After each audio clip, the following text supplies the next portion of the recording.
The last coherent words Edgar Allan Poe spoke before delirium claimed him entirely were a frantic, repeated plea, "Lord, help my poor soul."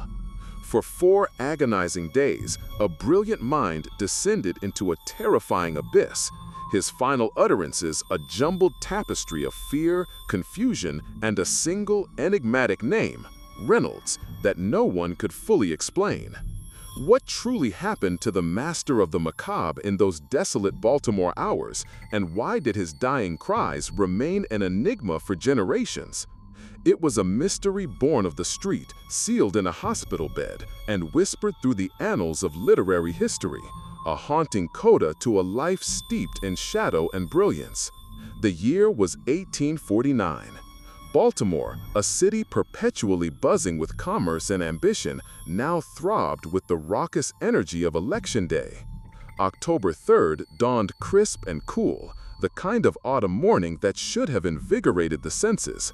Instead, for Edgar Allan Poe, it marked the beginning of his final, bewildering descent. The streets, usually filled with the clatter of horse-drawn carts and the murmur of daily life, were now a chaotic carnival of political fervor, shouts echoing off brick facades, the air thick with anticipation and the raw odor of spilled ale. It was into this swirling maelstrom that Joseph W. Walker, a typesetter for the Baltimore Sun, stumbled upon a sight that would haunt him for years. There, crumpled in the gutter outside Gunner's Hall, a public house serving as a polling place, lay a man barely recognizable as the celebrated poet. His clothes, far too large and ill-fitting, were soiled and torn.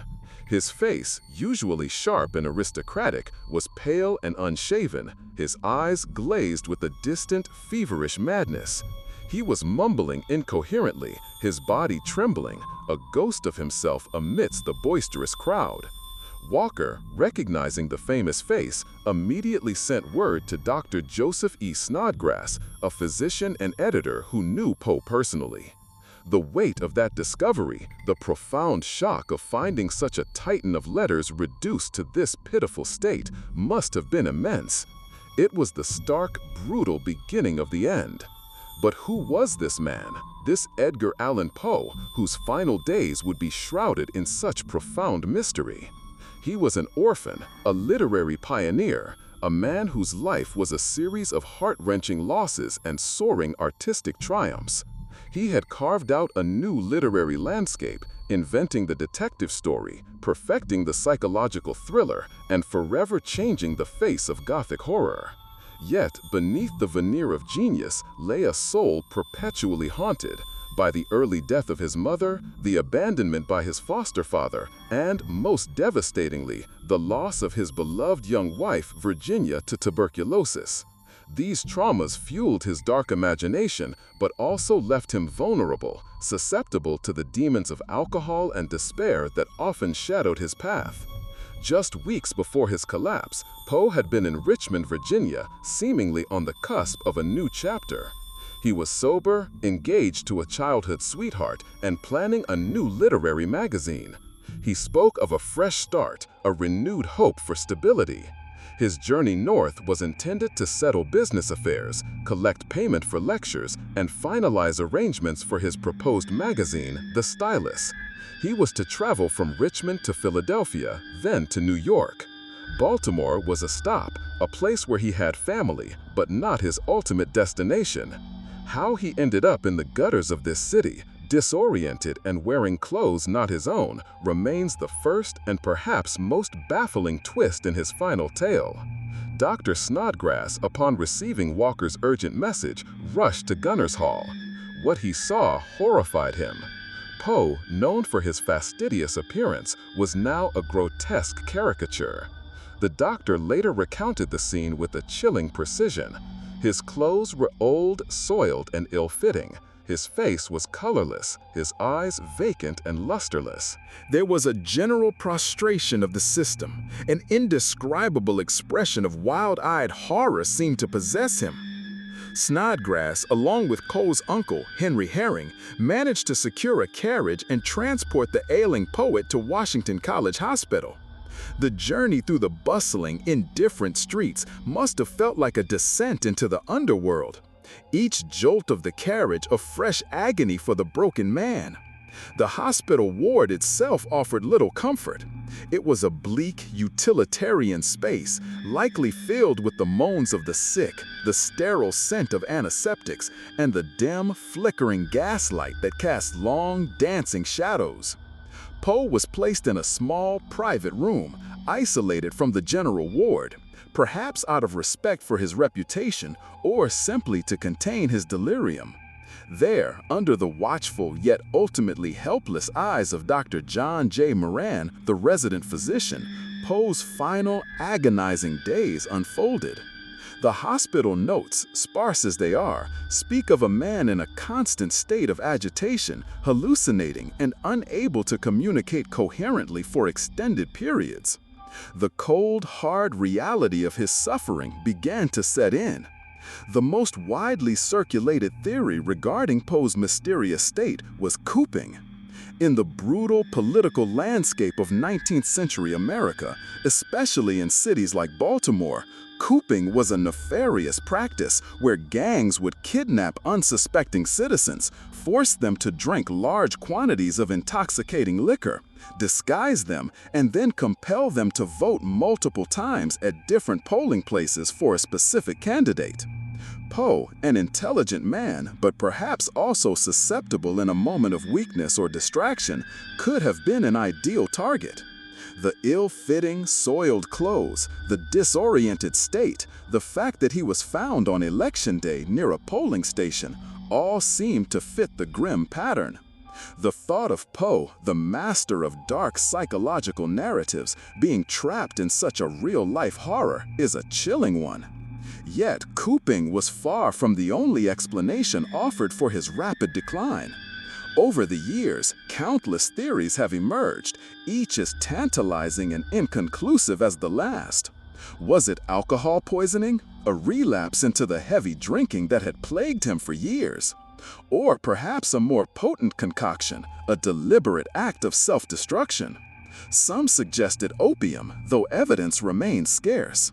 Then there were the less sensational but equally deadly medical possibilities.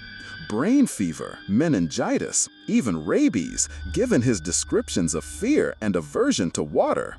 Carbon monoxide poisoning from faulty heating, or even mercury poisoning, given the common medical treatments of the era, have also been put forward. Which of these chilling possibilities resonates most with you, and do you believe we'll ever truly know? Leave your thoughts in the comments below.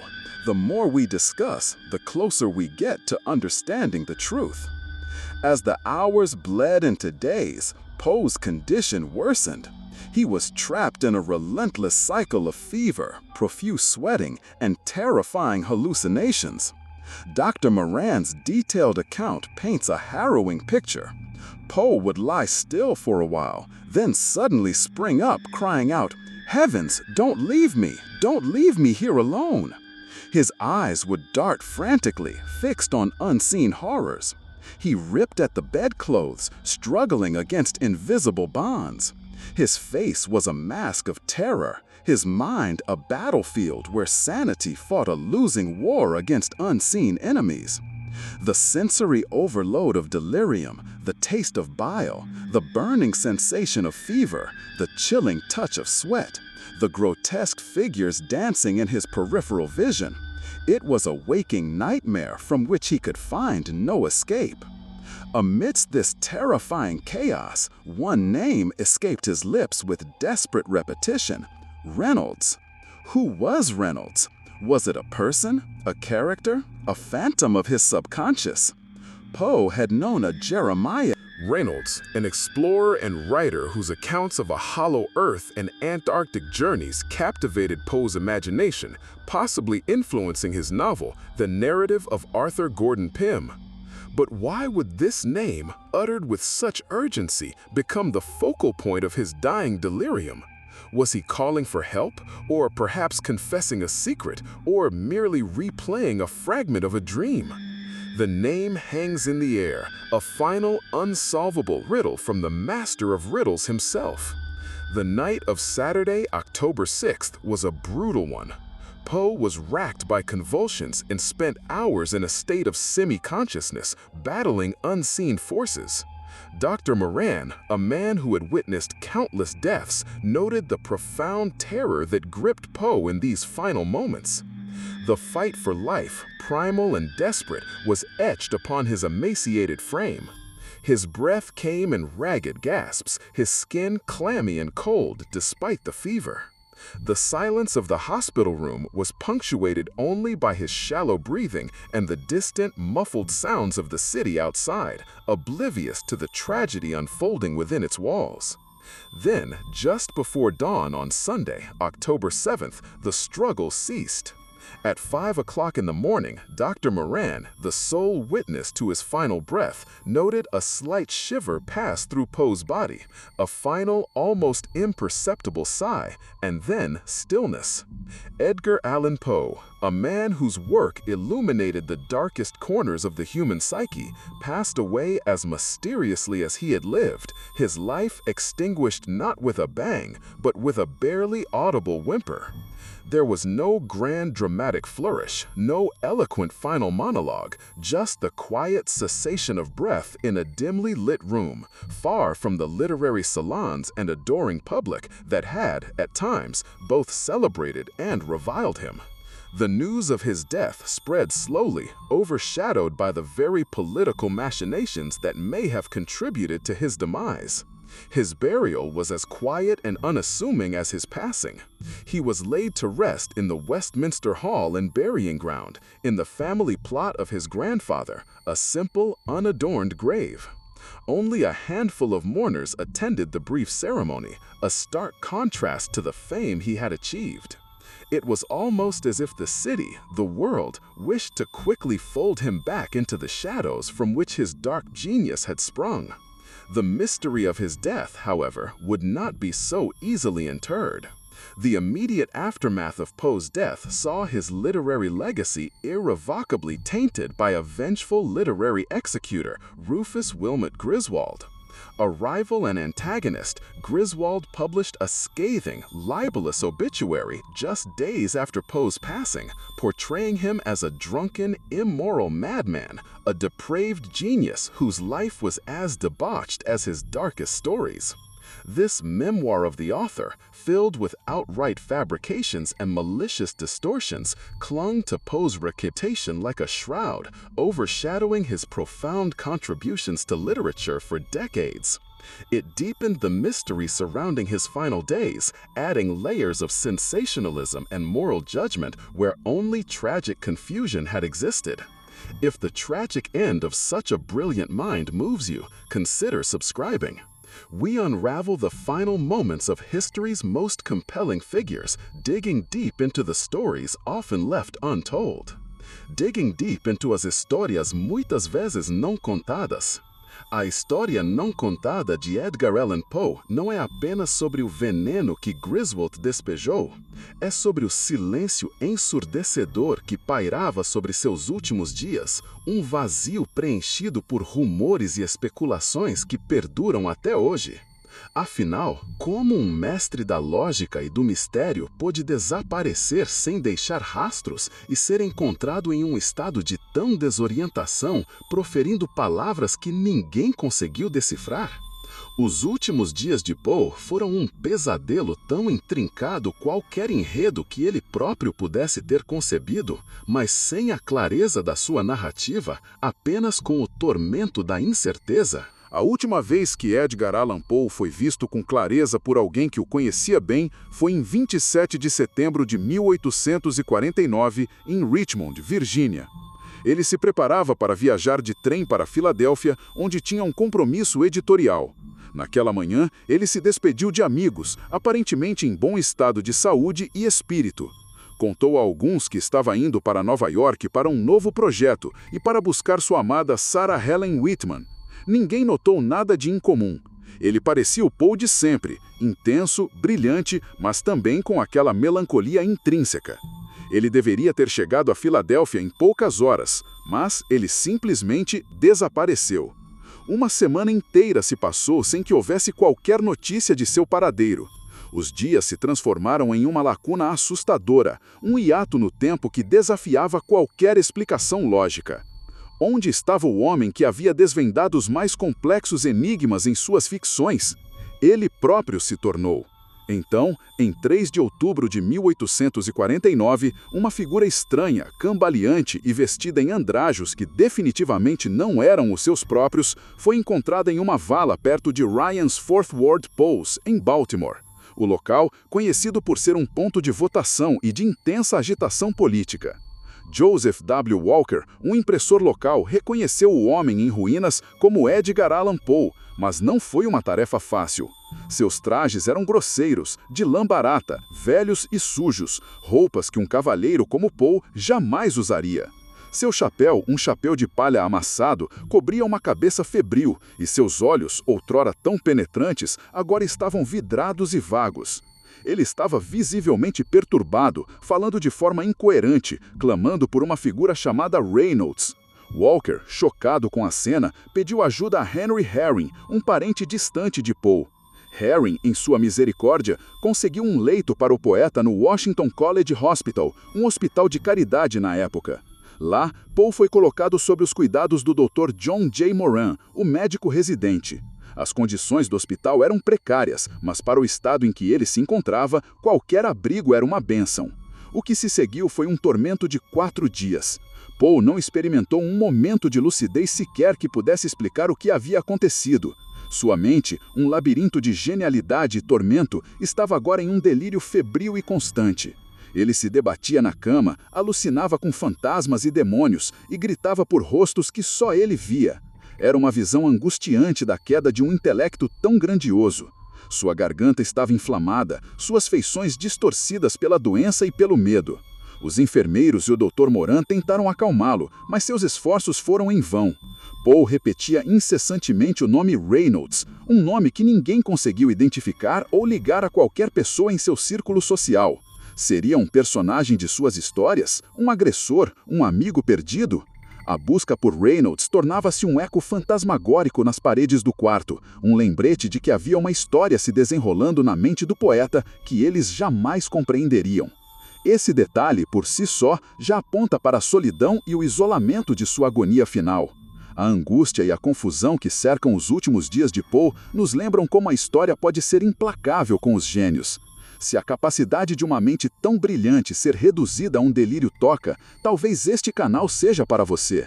Considere se inscrever para mais histórias que buscam entender os mistérios por trás da fama.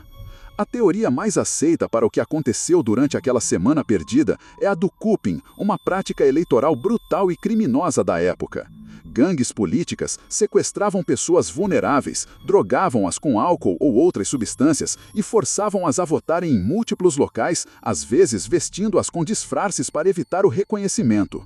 Os capangas dos partidos, muitas vezes bêbados e violentos, não hesitavam em espancar ou até matar aqueles que resistiam. A ideia é que Poe, encontrado perto de um ponto de votação, vestindo roupas que não eram suas, com sinais de abuso e em um estado de completa confusão, teria sido vítima dessa prática bárbara.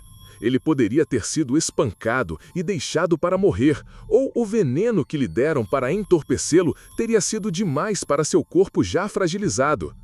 Essa explicação, embora horrível, oferece um fio condutor para o caos de seus últimos dias. Ela poderia explicar a ausência de sua bagagem, a troca de roupas, a amnésia e o delírio.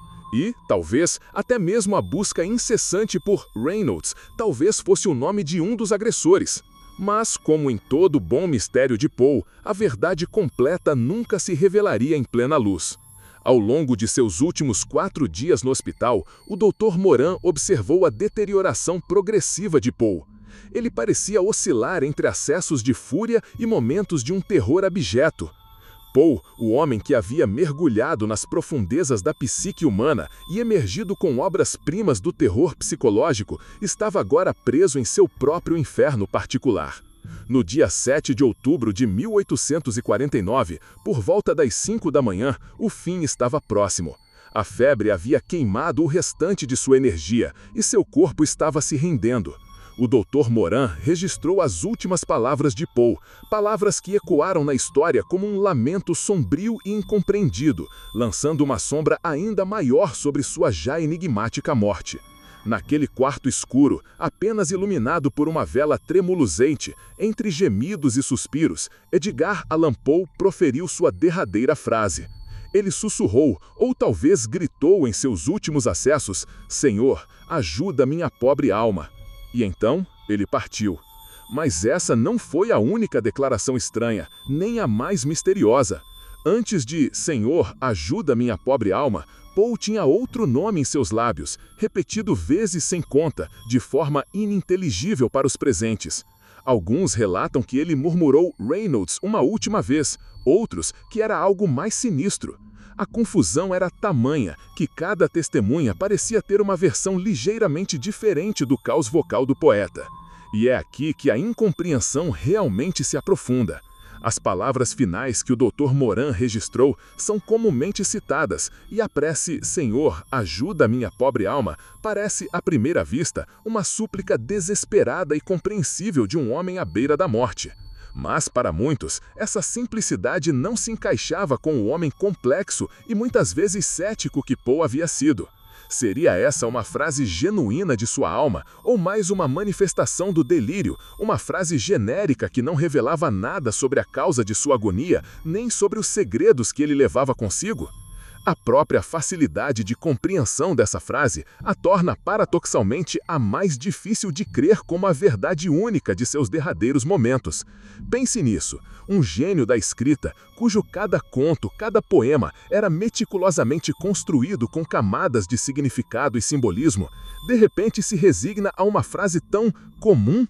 A alma de Poe estava atormentada por muito mais do que a simples dor física. O que ele via, o que ele sentia, o que ele tentou comunicar naqueles murmúrios incompreensíveis que precederam a prece final. A incapacidade de decifrar o verdadeiro significado por trás daquele emaranhado de palavras é o que torna a história de sua morte tão assustadora e, ao mesmo tempo, tão magnética. Ela nos força a confrontar o limite da nossa compreensão. É como se a vida de Poe, tão pública em sua obscuridade literária, tivesse decidido guardar para si o maior de seus mistérios na hora de sua partida.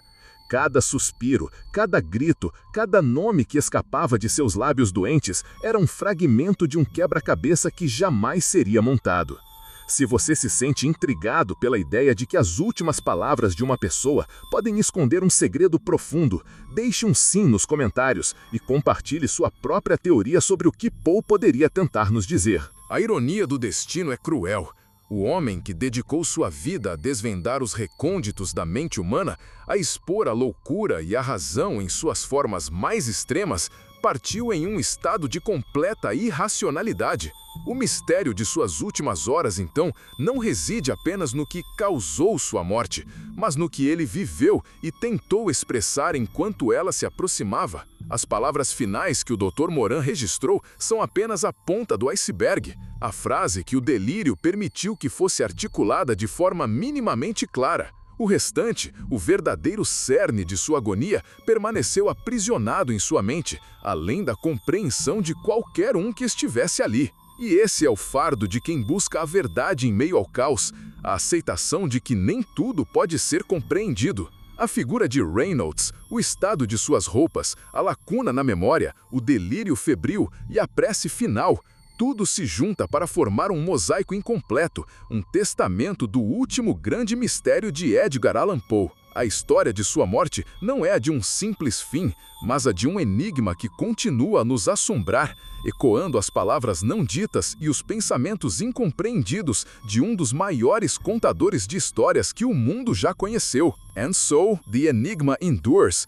Was Edgar Allan Poe a victim of political violence, an alcoholic relapse, a rare disease, or a combination of all these factors? The fragmented evidence, the conflicting accounts, the tantalizing clues, like the whispered name Reynolds, continue to baffle scholars and enthusiasts alike. His final days, shrouded in confusion and horror, serve as a mirror to his own Gothic tales, where the line between sanity and madness, reality and nightmare, is forever blurred.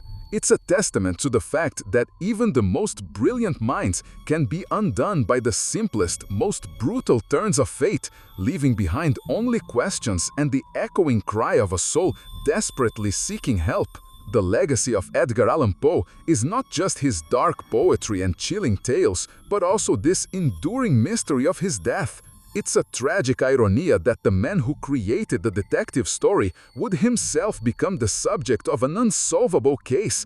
His final words, a code we can only attempt to decipher. He plumbed the depths of human fear and sorrow in his writing, and in his final moments, he seemed to experience them firsthand, an unwilling protagonist in his own macabre drama. His genius lies not only in the stories he penned, but in the unforgettable, haunting narrative of his own life and its perplexing, sorrowful end. Was Poe trying to tell us something vital, something lost to the fog of his delirium? Share your theories. What do you think Reynolds truly meant?